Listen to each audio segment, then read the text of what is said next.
Halo semuanya, selamat datang kembali di channel L Germany. Kita lanjutkan materi kita di Lektion via level A2 dengan judul genitif. Oke, jadi ini adalah genitif ini salah satu kasus dari bahasa Jerman. Nah, jadi bahasa Jerman itu seperti yang sudah saya bilang di video-video sebelumnya, itu bahasa Jerman memiliki 4 kasus. Yang pertama itu ada nominatif sebagai subjek, akusatif dan datif sebagai objek ya. Baru genitif itu nanti sebagai atribut ya. Nah, genitif itu apa? Genitif itu untuk menyatakan kepemilikan. Nah, maksudnya seperti apa? Sebelum kita lanjut, saya akan menjelaskan ulang kepada kalian kalau kasus dalam bahasa Jerman itu pasti mempunyai bentuk artikelnya masing-masing. Di sini kita akan bahas bestimmte artikel di kasus genitif seperti apa, unbestimmte artikel seperti apa.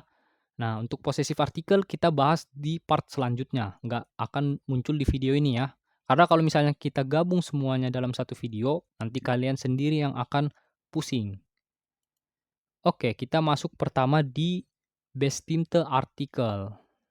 Jadi di sini udah saya sediakan ya, ini maksudnya maskulin, feminin, neutral, seperti itu ya. Nah, untuk bestimmte artikel dia berubah jadi des plus s atau es. Ini nanti diletakkan di akhir kata benda. Baru untuk feminin jadi der, neutral jadi des plus s atau es ditambahkan di akhir kata benda, dan plural dia der. Oke, jadi s atau es mungkin kalian bertanya ya, ini kapan menggunakan s, kapan menggunakan es? Oke, akan kita jawab di slide ini. Jadi s itu ketika kata bendanya memiliki lebih dari satu suku kata. Untuk es, kata bendanya hanya memiliki satu suku kata.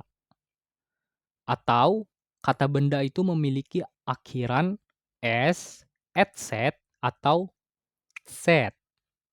Jadi dia nggak peduli mau berapa suku katanya, kalau misalnya dia akhirannya s, etset, atau set, maka dia nanti pakai akhiran es.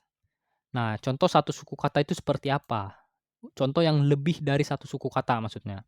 Jadi contohnya itu ada Vater, itu kan dua suku kata, Vater, Arbeiter, Arbeiter.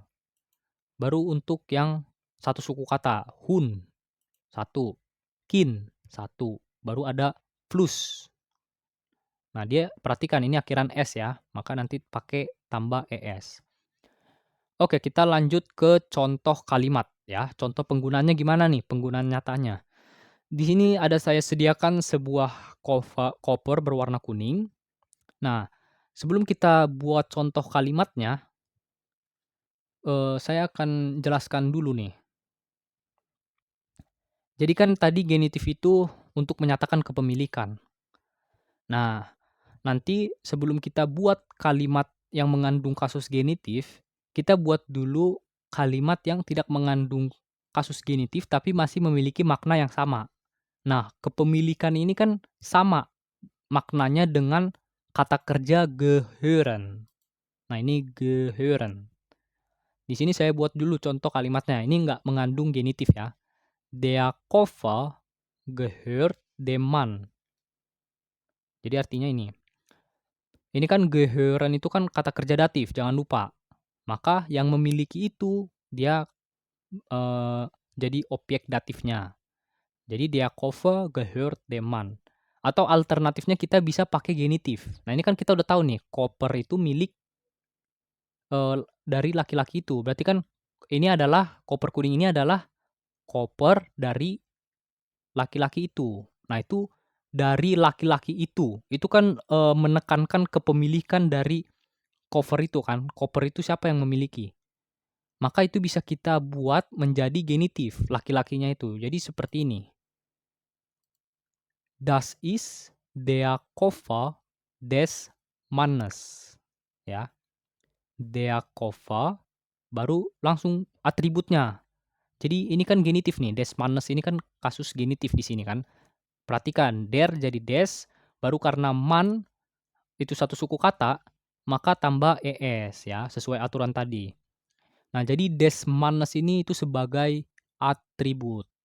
Jadi kata benda utamanya itu adalah cover, koper ya. Nah seperti itu. Nah ini kan, kalimatnya mudah ya. Kalau misalnya di level A2 kita harus, mulai terbiasa dengan kalimat yang lebih kompleks. Oleh karena itu kita buat kalimat yang lebih kompleks, tapi tetap memakai, frasa ini ya. Jadi kita sebutnya ini frasa karena gabungan dari, lebih dari satu kata. Jadi kan cover ini satu kata, man itu kata kedua, berarti kan ada 2, berarti kita sebut ini frasa, atributnya itu des mannes ya. Oke, jadi kalimat yang lebih kompleks bisa kita bilang seperti ini, "Ich trage den Koffer des Mannes." Nah, mungkin kalau kalian bingung ini dari der tadi di slide sebelumnya jadi den, karena dia, di sini kita pakai kata kerja akusatif. Tragen itu kan kata kerja akusatif ya, maka dia ini objeknya, ini kan yang dibawa, cover itu yang dibawa, maka dia menjadi objek akusatif, makanya der jadi den. Oke, semoga paham. Kita lanjut. Mein Onkel fährt das Auto. Nah, itu mobil siapa? Oh, ternyata bukan mobil pamanku. Itu ternyata mobil bos ya, der Chef. Nah, kita buatlah berarti kalimatnya.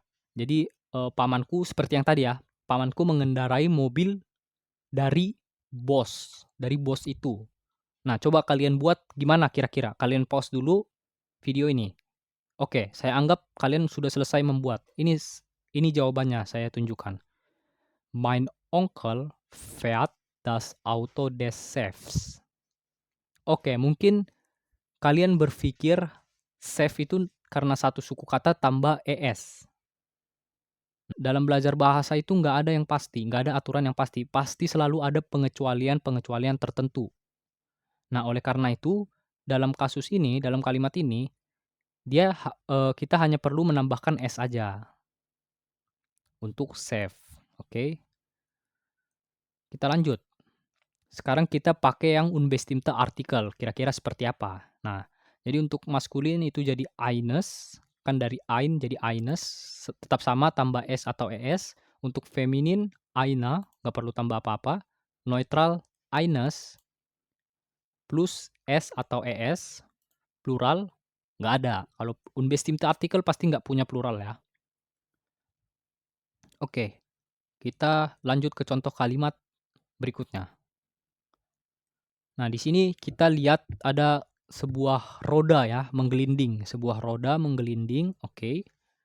Nah, ini kita bingung nih, ini roda siapa? Oh, ternyata ini roda bus ya, roda bus. Nah, genitif itu juga nggak selalu dipakai untuk orang. Bisa juga untuk komponen dari suatu benda. Ini kan bus benda. Ban ini adalah salah satu komponen dari bus ini. Nah, bisa seperti itu genitif kita pakai. Jadi nggak harus kita pakai untuk orang, bisa untuk komponen-komponen kayak gini ya. Nah, misalnya, coba kalian buatlah satu contoh kalimat kalian sendiri terlebih dahulu yang menggabungkan Reifen bus. Jadi ban dari bus itu. Misalnya ban dari bus itu pecah atau aku membeli ban dari bus itu atau aku menusuk ban dari bus itu, terserah. Oke, saya anggap kalian udah selesai membuat kalimat. Jadi di sini, saya buat contoh kalimatnya seperti ini. Der Reifen eines Busses ist gerollt. Jadi gerollt itu apa? Bergelinding. Sesuai dengan video yang tadi ya. Jadi der Reifen eines Busses, karena kita belum tahu, belum jelas ya. Kan karena unbestimmte Artikel itu untuk sesuatu yang belum jelas atau sesuatu yang baru, kita ceritakan. Ya, jadi ini busnya ini belum jelas ya, seperti apa busnya. Nah, jadi di sini kita, lebih tepat pakai unbestimmte Artikel. Nah, oke, gimana kalimat kalian? Apakah betul? Kalau misalnya kalian masih ragu, bisa tulis di kolom komentar. Nanti akan saya, koreksi ya. Oke, kita lanjut. Ada sebuah HP. HP-nya itu milik si Lisa. Nah, coba kalian buat dulu seperti kayak tadi kalimatnya, baru akan saya buat kalimat saya. Oke, kalau misalnya nama orang, itu kita bisa tambahin "s" di akhir namanya ini. Tapi namanya ini harus kita letakkan sebelum kata benda, seperti ini contohnya, "Ich spiele Lisas Handy".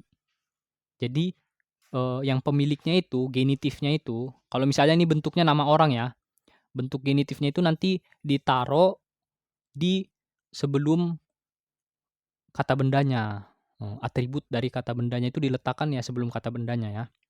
Beda seperti yang tadi, kan setelah, kalau ini sebelum, ingat aja. Nah, ini HP-nya milik Lisa, aku memainkan HP milik Lisa, HP dari Lisa. Nah, gimana kalau aku memainkan HP dari Agnes? Agnes ini kan akhirnya udah S nih, apakah tambah S lagi? Coba kita lihat. Ich spiele Agnes Handy. Ya, jadi kalau kita secara tulisan, ya kita hanya perlu tambahin tanda kutip seperti ini, ya. Oke, kita lanjut. Oke, ini adalah akhir dari video ini. Nanti akan saya buat, untuk lanjutannya ya, part 2 dan part 3. Jadi, untuk posesif artikelnya seperti apa, untuk part 3-nya seperti apa, itu nanti kita, bahas mengenai kata tanya genitif. Ini belum kita bahas ya. Dan untuk latihannya, simpel aja seperti biasa, buat 5 kalimat menggunakan kasus genitif. Also, wir machen Schluss. Vielen Dank für Zuschauer und Zuschauerinnen. Bis zum nächsten Mal.